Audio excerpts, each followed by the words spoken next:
बुद्धଙ୍କ नीति आदर्श रे श्रद्धांजलि सभा केन्द्रापड़ा जिला पाठकुरा निर्वाचन मंडलीर भारिगोड़ ग्रामर मानवप्रेमी और अहिंसावादी संविधान प्रेमी अनामचरण मल्लिक एकादश कर्म उपलक्षे भगवान बुद्धଙ୍କ नीति आदर्श रे सामाजिक कर्मी एवं बुद्ध प्रेमी बंधु मानक नहीं आज सुंदर भाव समाज को दिग्दर्शन देवा सहित भगवान बुद्धଙ୍କ निकटरे अमर आत्मार सद्गति कामना करथिले। युवा समाजसेवी संगठन अनेक बंधु माने एवं मंचरे उपस्थित सामाजिक कर्मी बुद्धप्रेमी बाबाजी चरण जेना, डम्बुर जेना, बाबाजी मल्लिक, सुशांत मल्लिक, क्षीरोद मल्लिक, हरेकृष्ण जेना तथा देश सेवा फाउंडेशन परिवार युवा समाजसेवी सुशांत कुमार मल्लिक उपस्थिति क्रमे श्रद्धांजलि सभारे युवा समाज पाई सुंदर वार्ता प्रदान करथिले। मंचस्थिन अतिथि बंधु माने जहा फरे एही श्रद्धांजलि सभारे बहुल संख्यारे ग्रामवासी एवं परिवार वर्ग योगदान करी सभा को साफल्य करिथिबार देखिबाको मिलिथिला। केन्द्रापड़ारू Balaram Sahu report AM media 24।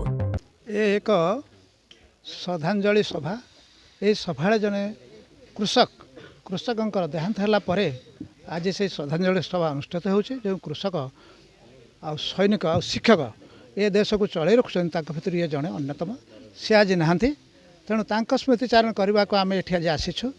ए बौद्धिक रीति रिवाज पद्धति करा जाउछे। जेहेतु बुद्ध भगवान गौतम बुद्ध 80 वर्ष परिनिर्वाण घटी 80 वर्ष ऊर्ध्व ये महापरिनिर्वाण में आम आज भाग नहीं एथि आम गर्वित।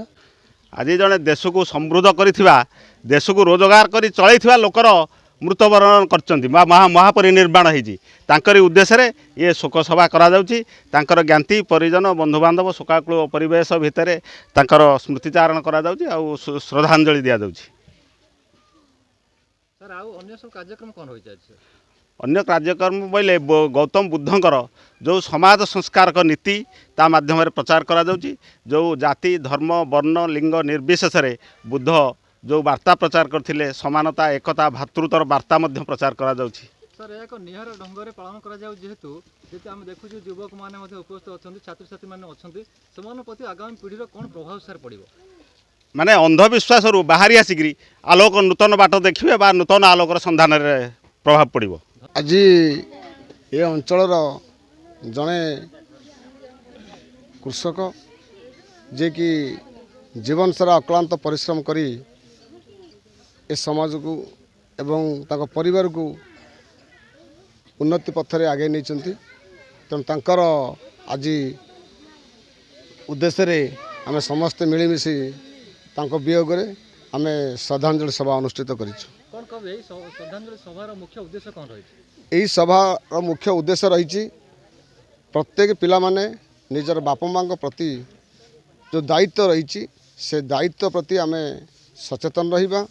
बापा माँ प्रति कहीं भी जमी अणदेखा न करती से प्रति सचेतन रहिबा एवं वरिष्ठ नागरिक जो मानस अच्छा से प्रति आमर सम्मान रहिबा निहाती आवश्यक एवं बापा माँ को प्रति मुहूर्त तांकर सेवा जत्न नवा जनसचेतन करिवार आमर ये उद्देश्य। देखिया पाइले बुद्धंकर फोटोचित्र मध्ये रहिछि यार कारण कोन? यार कारण गौतम बुद्ध थिले विश्वर शांतिर प्रतीक। तेणु गौतम बुद्ध जो 22टा प्रतिज्ञा संपर्क में कही जाइथिले ताकू आमे पालन करने युवा समाज को आमे आह्वान करूँ। गौतम बुद्धंक चिंताधारा गौतम बुद्धंक विचारधारा आगू नापी आमे समस्ते सभा कार्य बर्तमान आयोजन कले सभा कार्य आयोजन नहीं अंचलवासी भितर कौन उत्साह देखा मिलूँ? उत्साह मिलूँ निश्चित भाव में गौतम बुद्धंक चिंताधारा को आगू नापी युवक भाई मैंने सहयोग करुँच एवं गौतम बुद्धंक नीति आदर्श को अनुसरण करुँच।